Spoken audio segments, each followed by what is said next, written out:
Hello and welcome to this Luxury Living podcast from Bravas. In this podcast, we're going to take another subject which is near and dear to our heart and using some of the team from Bravas, really try and dig into it. If this is the first time you've met the Bravas Luxury Living podcast, or if you're a regular and you haven't subscribed, please press that button, ring that bell, do all those things you need to do to make sure that you never miss any of the greatness coming your way from Bravas. With me as ever is Keith. How are you doing, Keith? Doing fantastic, Nigel. So, Keith, we have two guests today to talk about private cinemas, home theatres. Why don't you introduce them, and then I'll ask you a question, see if you know the answer to it. So introduce our guests for us. Yeah, so joining us today, we have Chris Claybon, who's a sales manager in our DFW office. I work with him directly all the time. And then we have Mac Sod out of our Denver office. Hi, guys. Mac is definitely a professional. Yes. Chris is should be interesting to talk to. Thanks for having me today. So here's the trick question. All of us, the other three of us, Keith, all like the same sport that you don't. What is that? There's a sport I don't like. Or you don't watch as much as we do.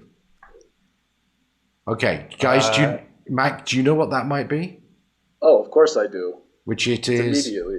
It's got to be F1. It's F1. So, okay. And I think, Chris, you're a McLaren fan? Huge McLaren fan. Yes, sir.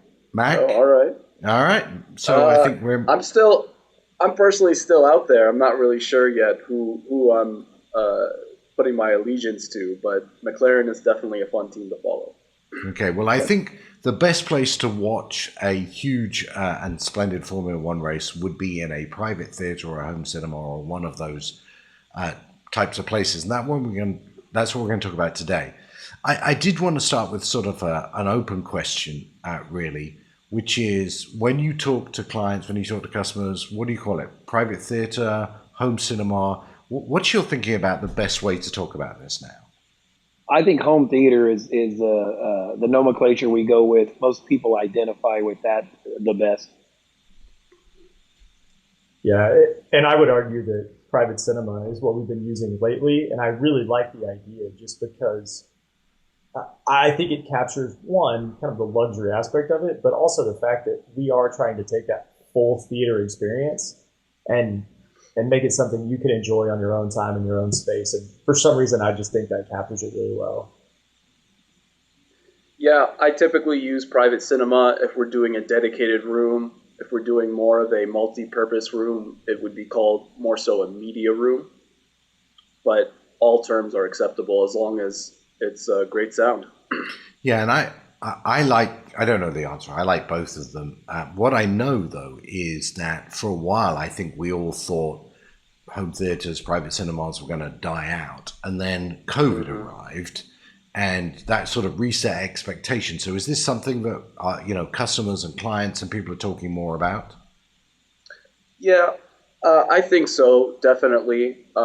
If we go back a couple years, private cinemas and dedicated rooms started to die out. A lot of clients and a lot of people didn't want to dedicate that much square footage for a room that they wouldn't use all the time. However, new technology has come out where we're able to have a projector and a large screen with ambient light. So you don't necessarily need a fully dark room, and that's really opened up the usability of that room and that square footage. Yeah, I think another issue is just people were being told they didn't want a theater. And so they stopped investing in theaters. And then after they built and lived in a house without one, they realized that, whether or not the market wanted one, they did. I think we have seen an increase in customers kind of wanting that media room or home theater experience because of all of the content that's being released straight to their house. I think that's fueled a lot of it. Yep. So yeah, and honestly, just the design. Can we get a quick definition in? I've heard two people say media room. Does that mean I'm not watching movies, or what am I doing in a media room that's different from a home theater or private cinema? So in my experience, the theater room got a really bad rap because it was where you dusted it off once a year during the holidays to have the whole family go watch a movie. And a media room is where you're watching your Formula One race, your Sunday football, your even your nightly Netflix and Amazon. It was a term that was kind of brought in to open up what you were able to do in that room. And technology has brought us there as well. Before, we had a max output on a projector of, we'll say, 2,000 lumens, and that's not enough power behind the projector to get the brightness you need in a room that's got ambient light. Ambient light is just lights being on, sunlight coming in, anything like that. So nowadays you can get a laser projector, and we'll go into that a little bit later, but you can get 6,000, 7,000 lumen projectors, and at that point it's basically a flamethrower, and you can have full lights on and still get a bright, color accurate picture. Okay, it's a big subject. Where do we start? We've got projectors, and we've got walls, and we've got sound, and we've got chair. When you start with a customer, or you talk to a customer, where do you suggest they start? The room. I mean, the most obvious thing is just like, what space are you working with? Are we designing it from scratch, working on the plans of the architect, or are we working in an existing space? And the room, followed by how they plan to use it, and maybe what they hated about their last one, what they're missing, why they desired it. I think that's kind of where we start, but the room is the key. Yeah.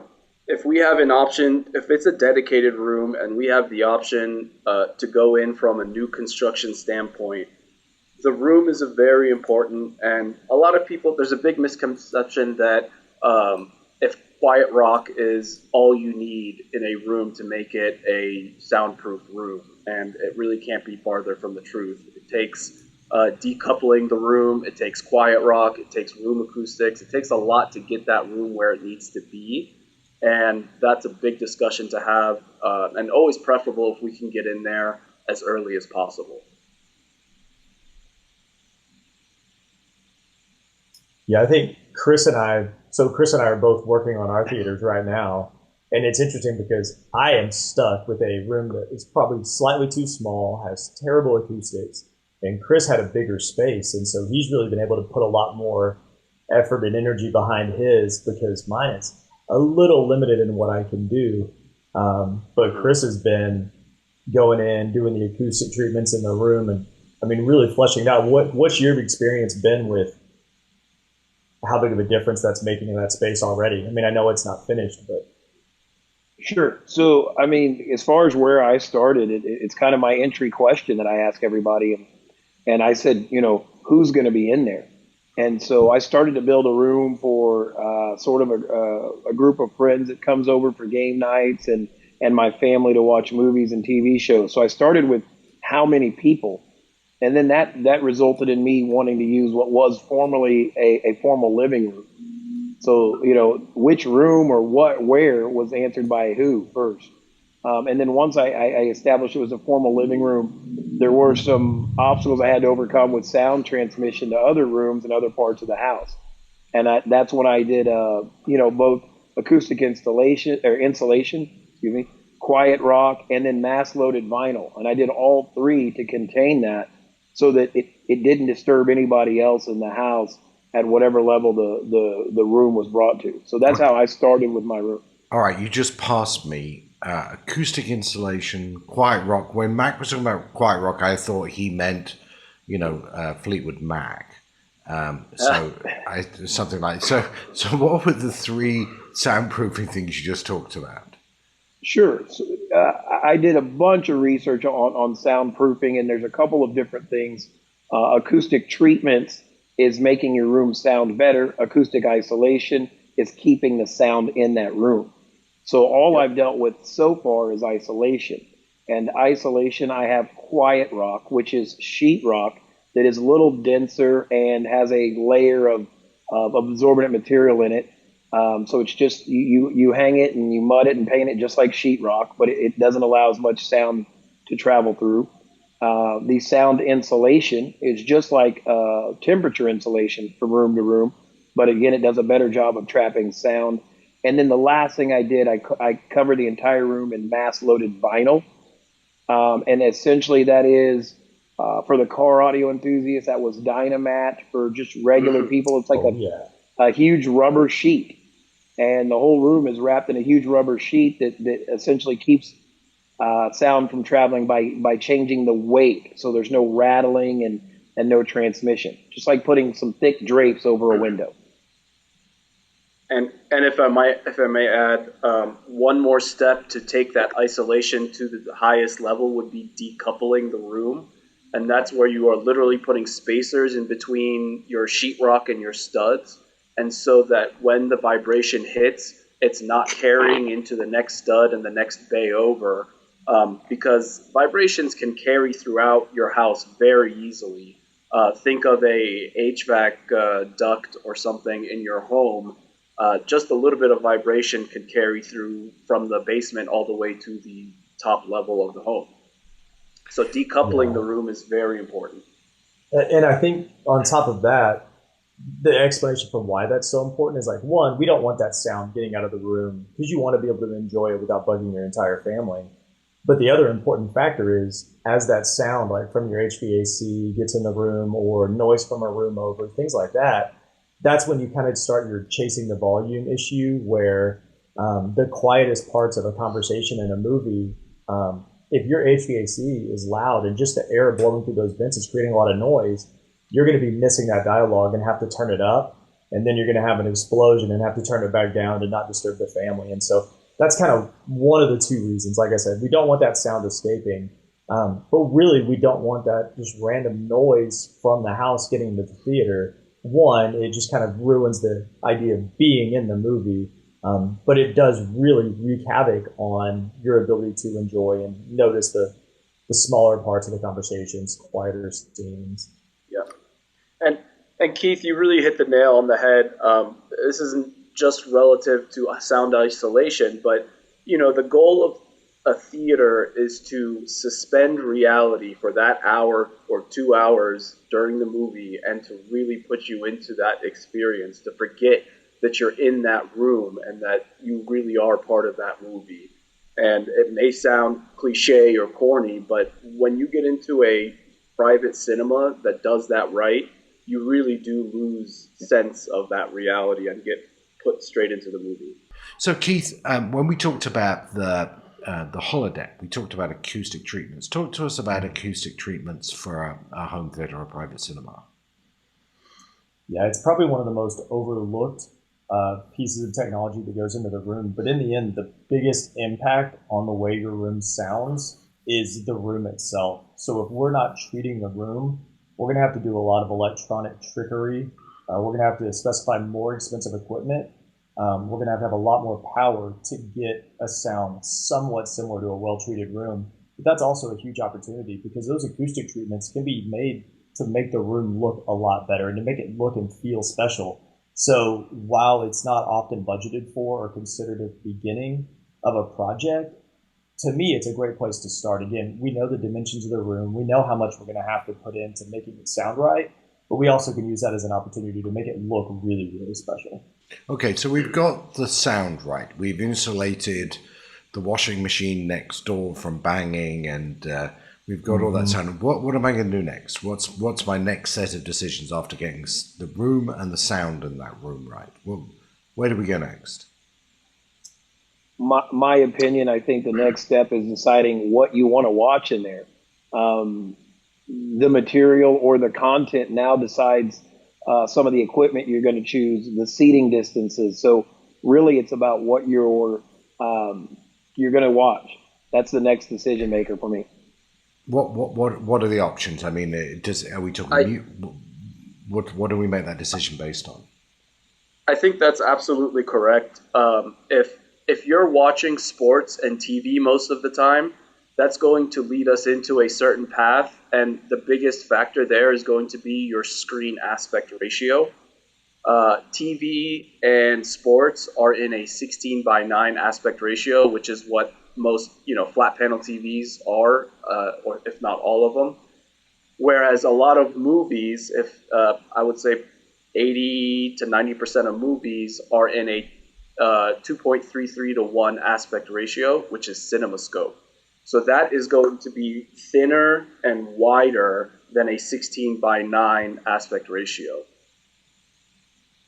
Yep. And then I think you have to have the conversation with clients about TV versus projector. The TV is really a better fit for that multi-use media room, whereas a projector really is the best solution for a dedicated theater. And as Mac mentioned earlier, a lot of our clients have had really bad experiences with projectors. They weren't that bright. The image never looked good, even in a pitch black room. The bulbs burned out when they wanted to watch something. And it takes a little bit of education for clients to understand like just how far we've come. Chris, what did you pick for your room? I went with the projector and screen, even though it's going to be for game night, and my teenage son and I do a lot of video gaming. I still think projector and screen is the only way to get that cinematic experience. And with the right projector and screen, you can really offset a lot of the benefits of a TV. But again, before you even go TV projector, the actual content, again, you've got to kind of plan out who's watching it and where. So seating distances come from, I sit a different place to watch a movie than I do to watch TV. I'm okay with a smaller screen for my Formula One races than I am for my Star Wars movies or what have you. So what are you watching kind of starts to let the boxes get checked after that. So let's assume we know what we're watching and we've decided it's a combination of things. So keep it flexible. Right. How big a screen is, does size matter, as they say? So if you guys don't mind, I'll take this one. So, a long time ago, you didn't want to sit more than a couple of times the screen height away from it. You didn't want to sit any closer than that because you would get this grainy, pixelated image that you're used to from your bowling alleys, if you will, your bowling alley projectors. But now with 4K and with all of the video technology that's come so far, you can have as big a screen as you're comfortable with. If you're the person who goes and sits in the first third of the movie theater and you love kind of having that cat at a tennis match effect, then the real limit is now your size of your wall or your ceiling height. So the limiting factor is viewing comfort now.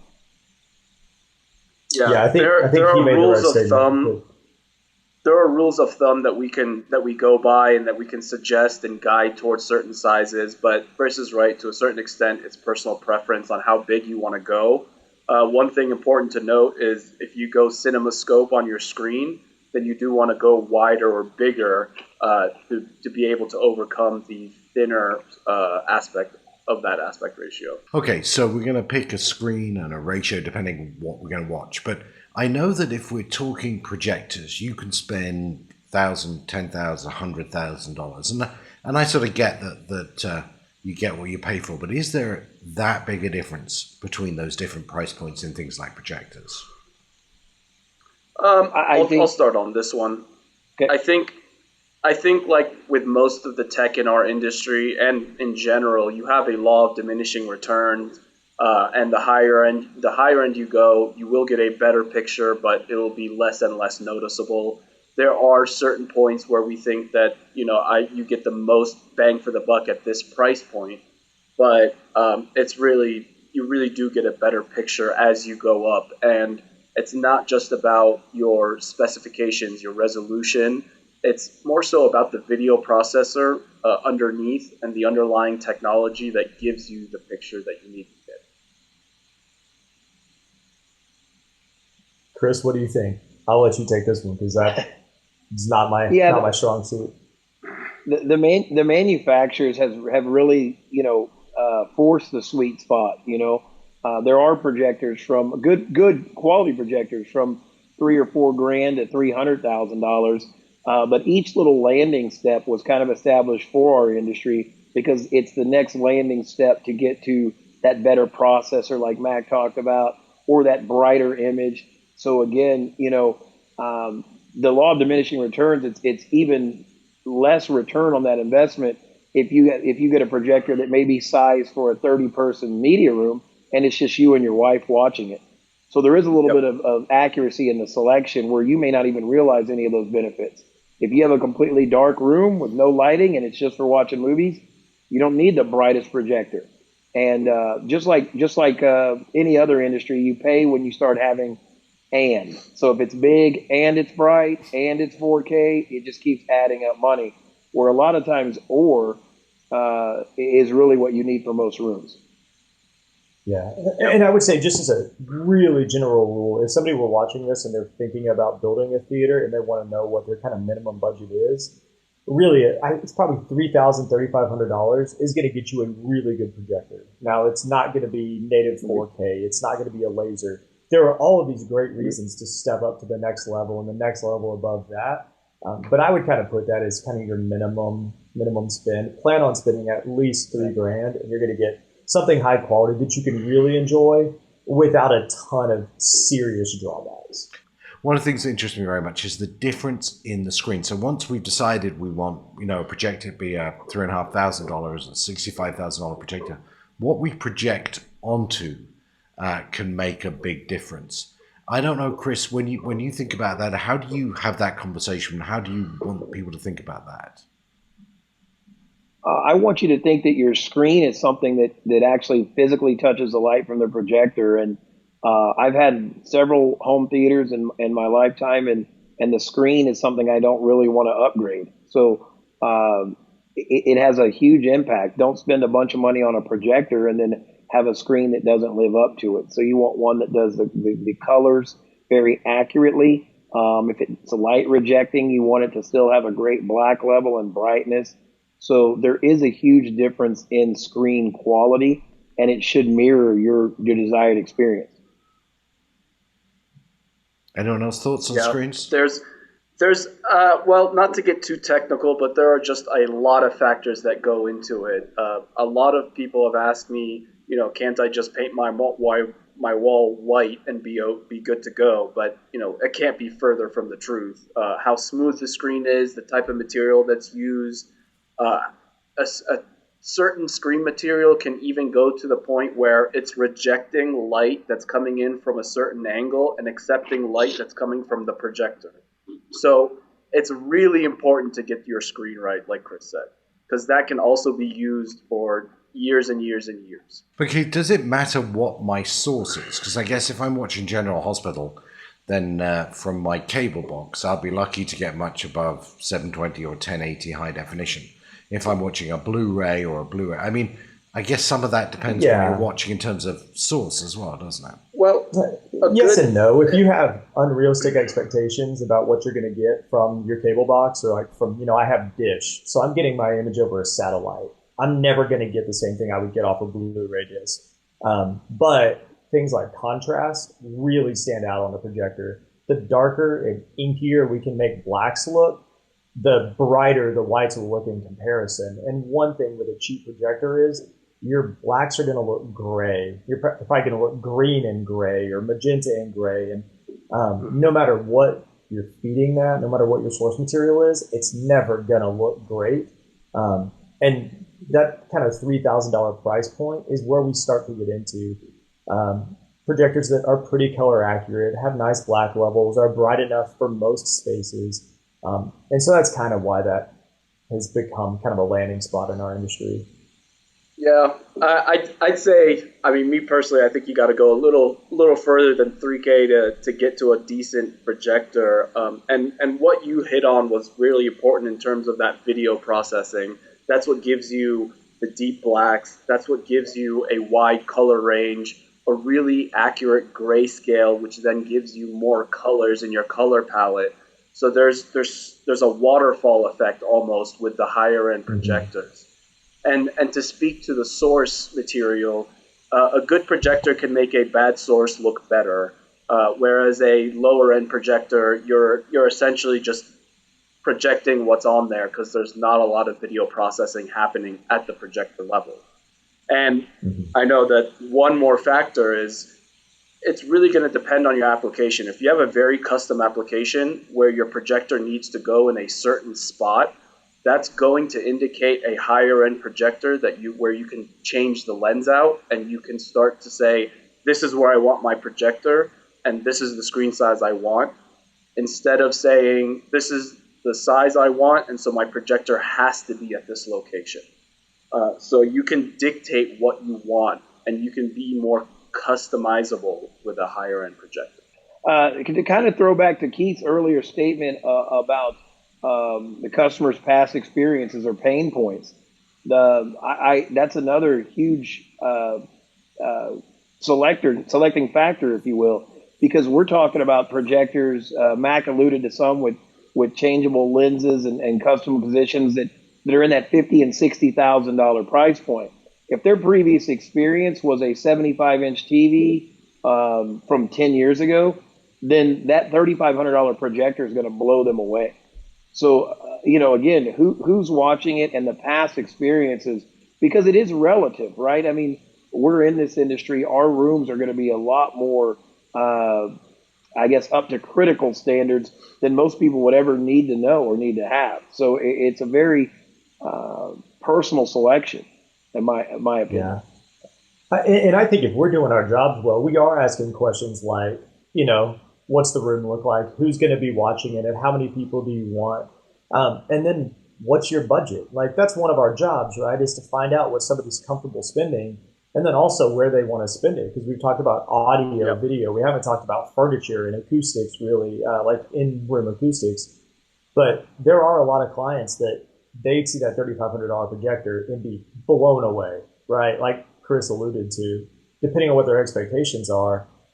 That same client might be willing to buy a $15,000 pair of speakers because that's what matters to them. And so, like, once we start to really have those conversations and get to know that client, that's when we're going to be able to really design a system that meets their needs, and is really the reason you don't see a lot of Bravas packages out there, is because, there are packages where we know we're putting good things together and that someone's going to be pretty happy with them.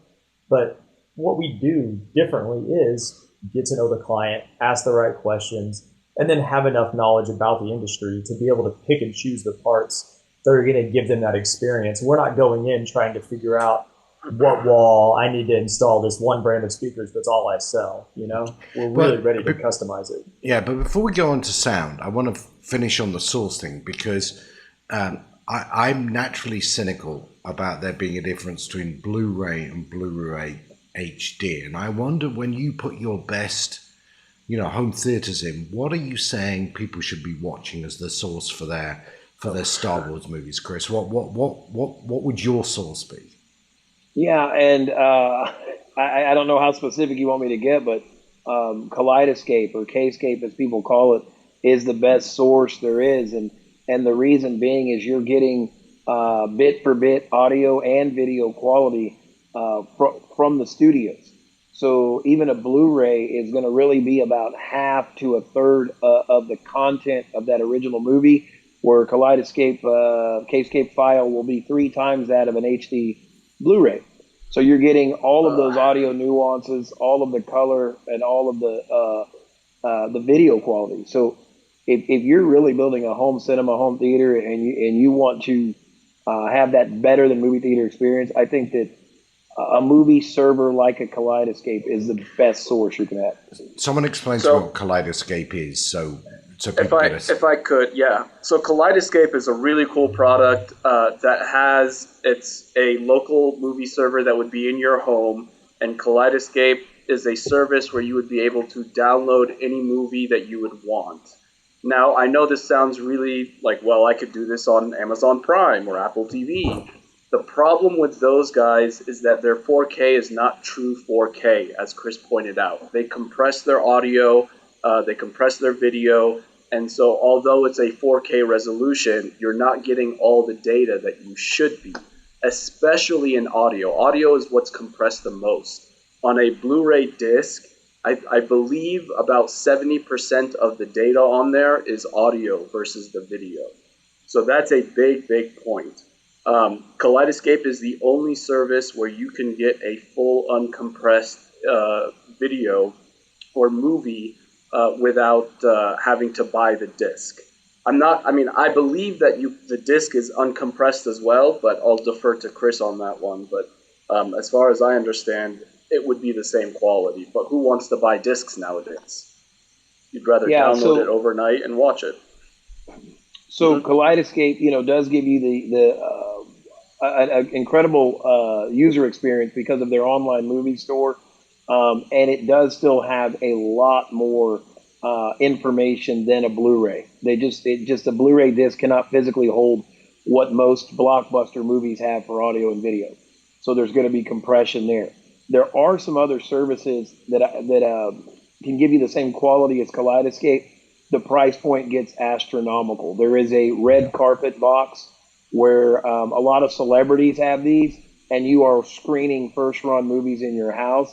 The box itself is around $15,000, and then you're paying $2,500 to $5,000 a movie. Wow! So you better have a screening room, right? You need to have a 60-person theater, or you need to be Sylvester Stallone to have a red carpet box.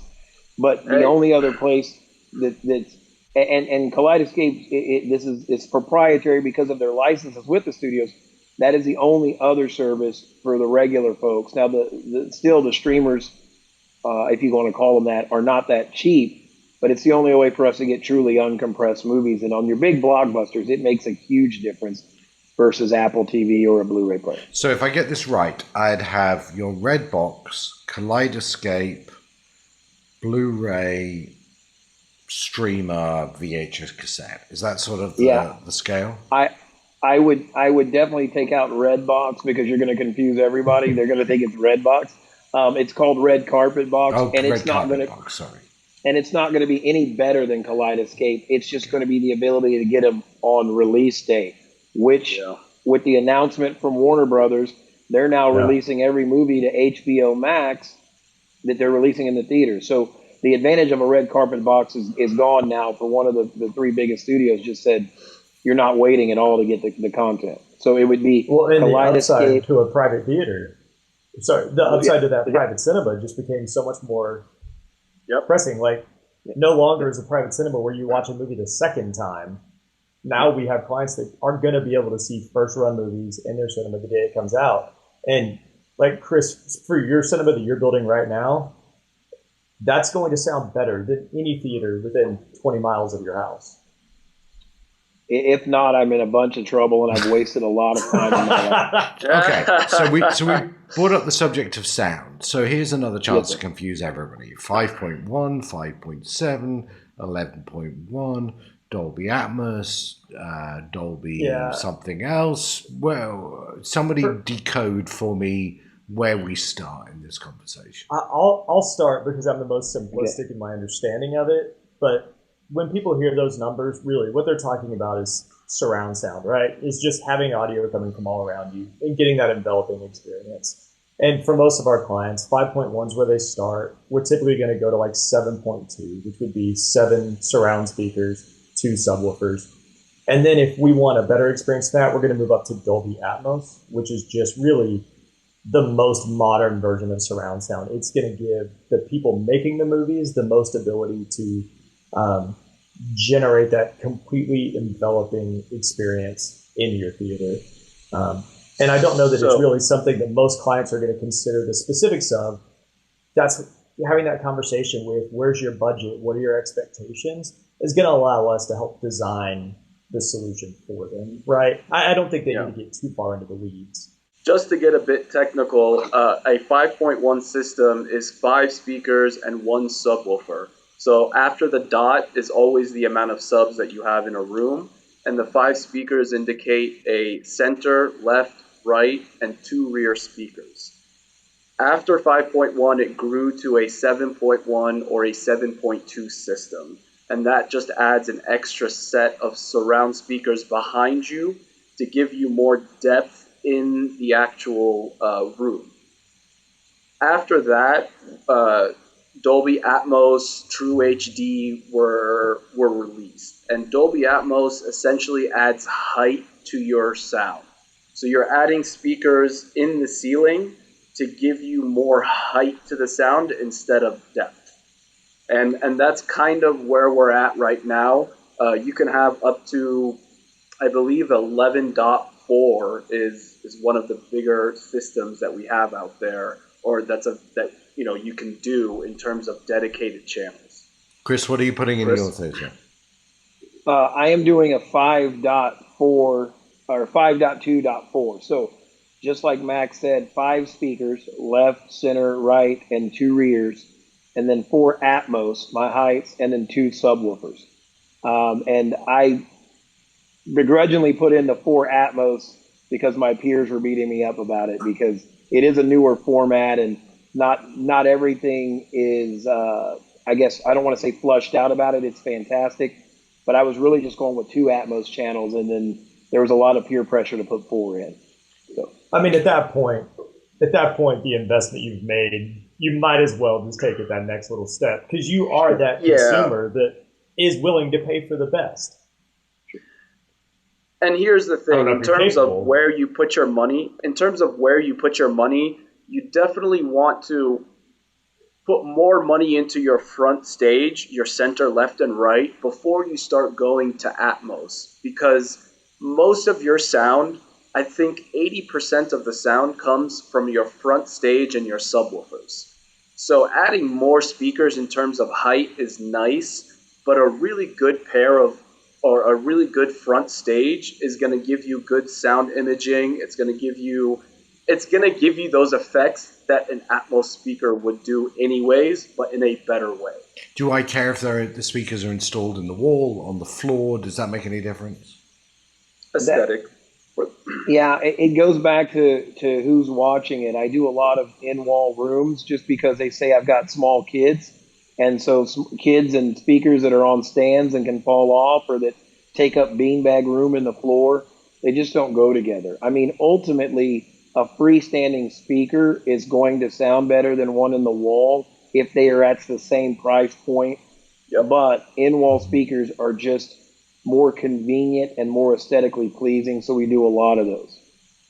And honestly, I think most people's experience with in-wall speakers was the kind of thing either you hear at the mall in the ceiling, or cheaper speakers that they bought 15 years ago for their house. It's hard to qualify or quantify how far in-wall speakers have come now. I mean, they are essentially just box speakers designed to go in the wall. And while Chris said, yes, they're a little bit more money, it's amazing what we can do with them, especially just starting to do things like put the speakers behind a screen that the sound can come through.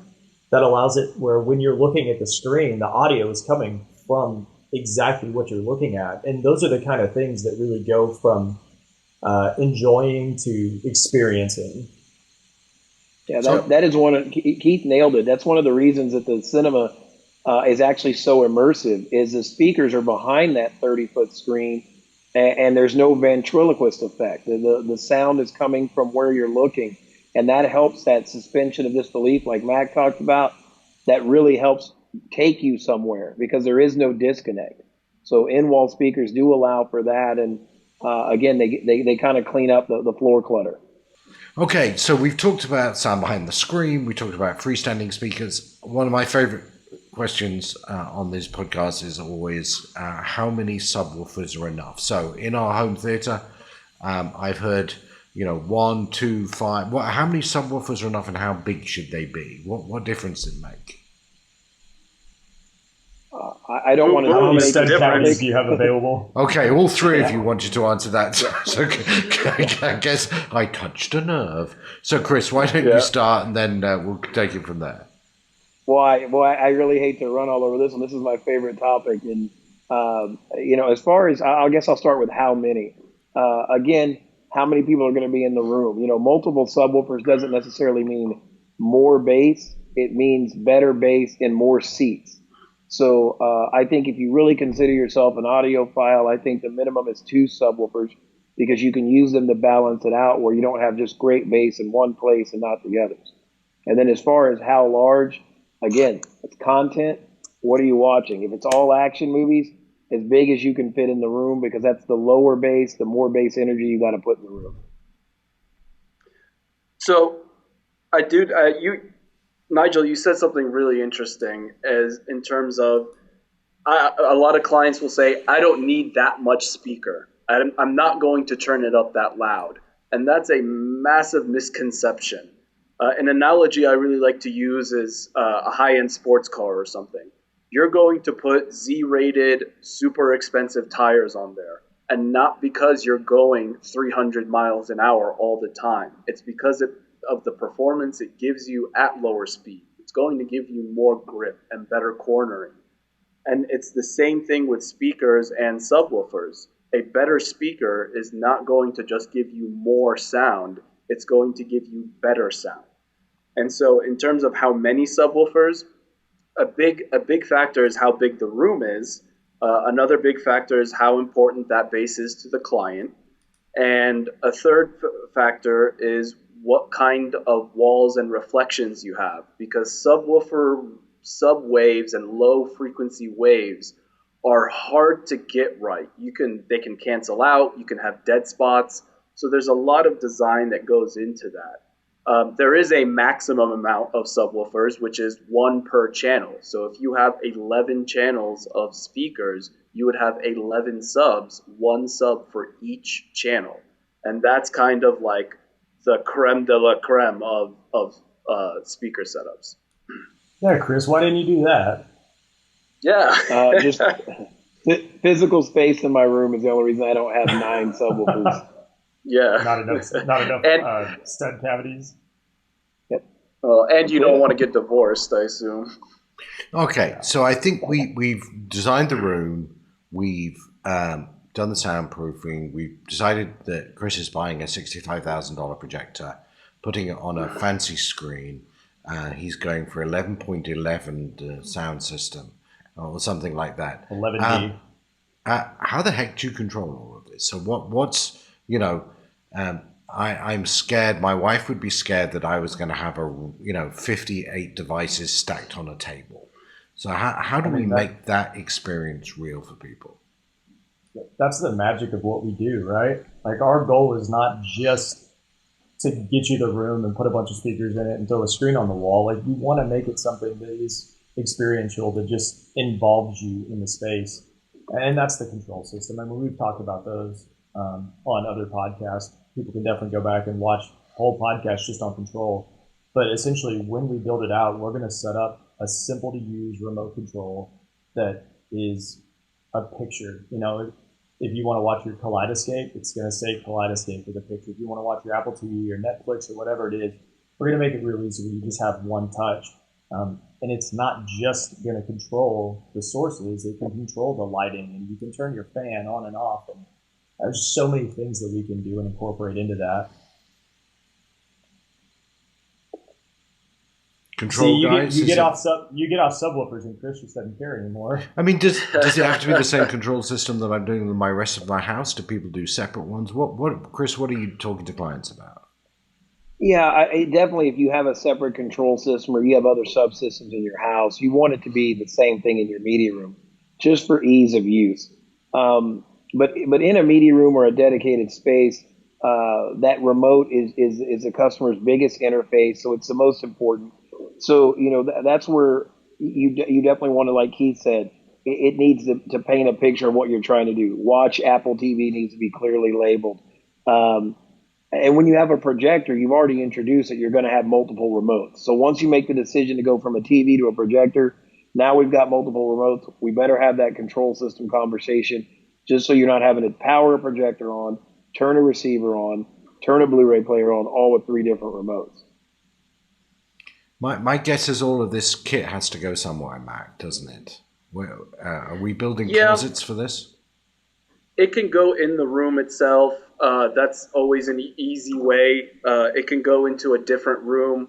No matter what, with this type of setup, because your projector is behind you and your speakers are all around you, you have to have some sort of central wiring location. Typically, you want that. In the room is nice for convenience, but it does introduce a lot of noise, especially if you have high-end amplifiers and fans going on. So you want to take that out of the room, and that's where you definitely need some sort of control to be able to control all of those aspects through walls. The biggest thing I always want to control, we don't have a home theater, we live in a small apartment, but we still try and have a movie theater experience. A dedicated room probably doesn't have many shades or windows in it, but it has lights, doesn't it? And getting that smooth dim to warm light really changes the experience and gives you that. Because at a movie theater, there's no light, is there? There's just a different type of light.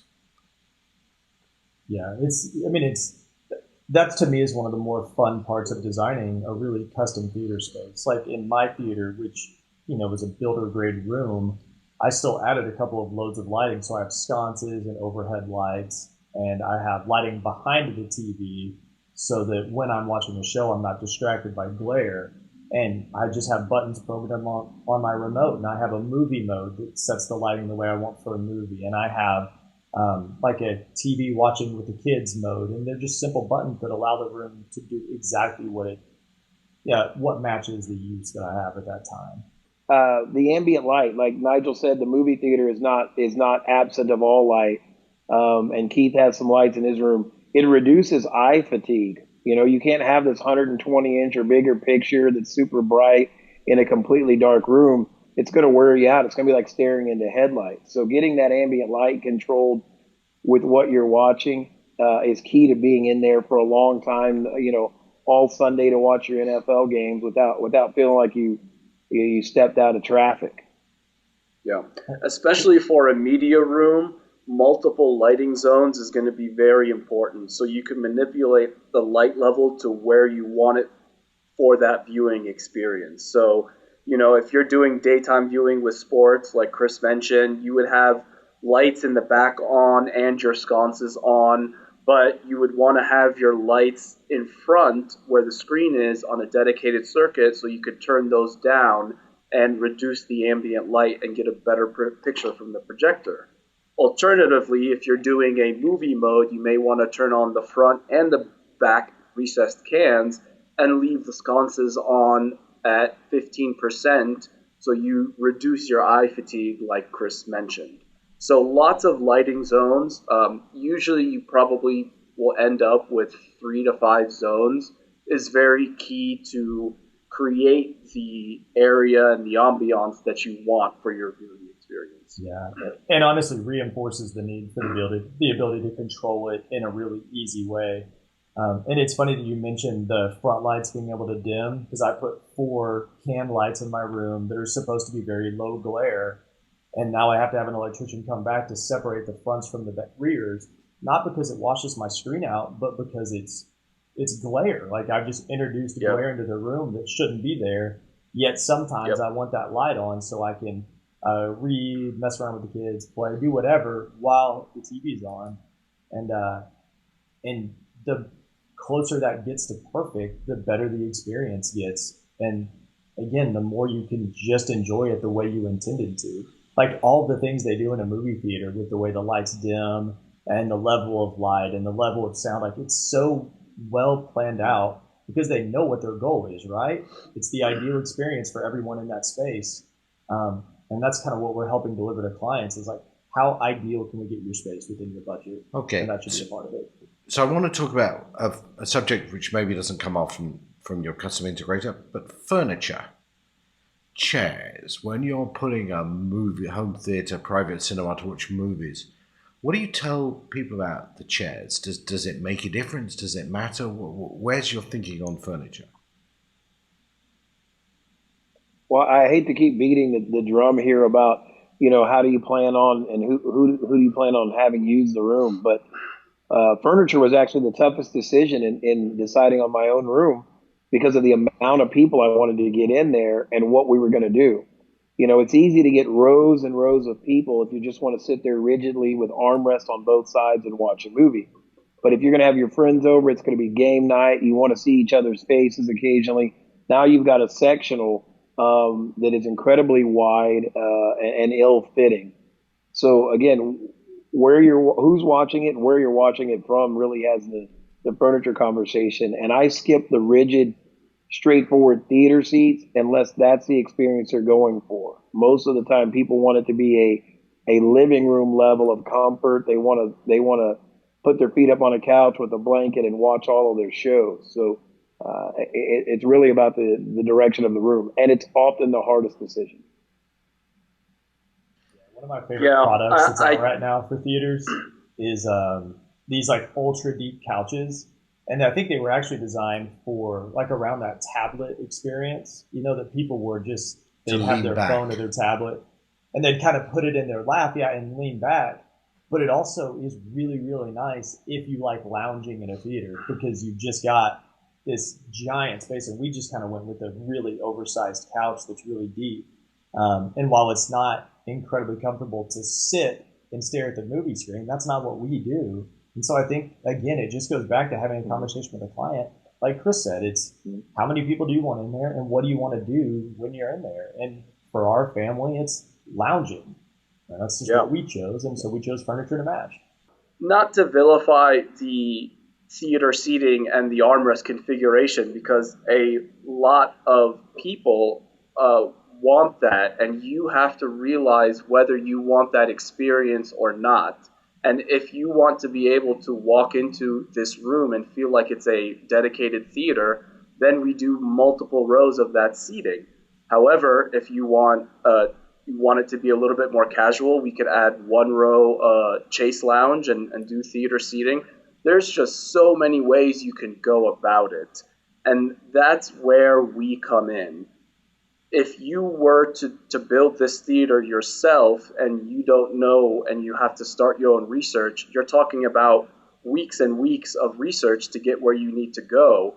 And that's why we're here is all you have to do is tell us what you want, and we'll be able to translate that into a real room. And that's the value that we add is putting the budget where it matters for you, for your experience. So while Chris says not to beat a dead horse, I mean, I don't think this horse can be beaten up enough. It is the absolute most important point is what you want and how you want that theater to turn out. Okay, so let's talk about what people want. What else should they ask for? I'm never going to ask for a popcorn machine because I cannot stand popcorn and I have no idea why everybody loves popcorn. But I know lots of people want a popcorn machine in the home theater. Anything else that we haven't talked about that people tend to ask for? I think one thing we're seeing going back to the seating is people doing like bar height seating in a bar, like a place where they can sit and eat and watch a theater or watch their movie. And that's kind of interesting because I feel like that came from the media room, like this idea of this multi-use space. But then people still wanted to have that experience within a dedicated, the best possible movie watching or TV watching experience they could have. So I think if somebody wants something like that, that should be on the table as well. And we do a lot of those now. Chris? Yeah, I think that people, if you can get them to open up enough, they'll ask you about things like climate, right? It's always too cold, it's always too hot. So we let them know that control system is going to do that. When they hit movie time, it's going to turn the heat up, so their wife doesn't have to go run and get socks on every time. So it's really based around that comfort. And then, to Keith's point, I added a sofa table in my own room with some bar stools behind the captain's chair, if you will, because my friends are never over without there being food being the center of it. So in addition to having this giant screen, they can kind of graze and eat, and they're behind me so they don't bother me. It's just making it comfortable and figuring out what that looks like for each person. We have a lot more control over comfort for people than they realize. And that's why you want to spend a lot of time in this room that you spend a lot of money on. Okay, well, I'm going to go a little bit. Yeah, I'm going to go a different way. There are two things out there that are kind of cool. Some people think it's kitschy, but one would be to put transducers in your furniture. It's otherwise known as a butt shaker. What these are kind of like subwoofers, but they hit very, very low frequencies that usually subs can't even touch. Think the soundtrack in Inception that Chris Nolan uses. I mean, that really deep bass that hits you right in the chest, that's what a transducer will help you feel. The next technology would be D-Box. D-Box is a technology where you actually put actuators or things that move on your furniture, and so that your furniture will move with the movie. which is super cool. If you're in a jet fighter scene and it's doing a barrel roll, your seats are going to go kind of all over the place and really put you into that movie. And you can adjust how sensitive that is if you don't want it to be insane and you get motion sickness.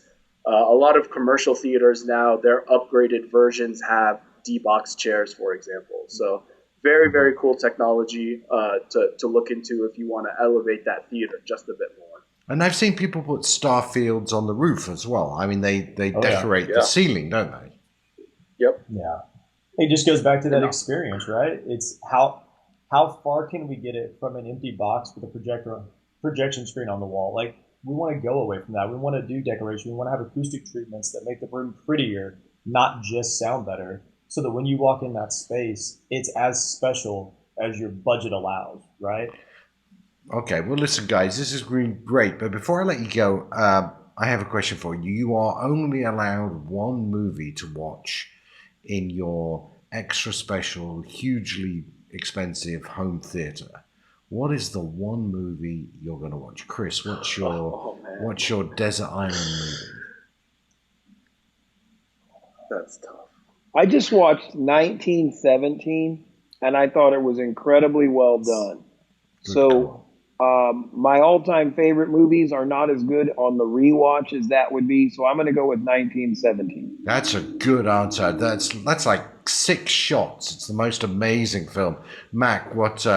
I know this is for a film buff. This is a terrible question. This is yeah. You put me in this impossible situation because it's a Pandora's box. But if I had to drill down, it's definitely going to be a Chris Nolan film, and it would probably get down to Inception because the soundtrack on that movie is life altering if you watch it in the right theater. Okay, maybe later you can explain Tenet to me then.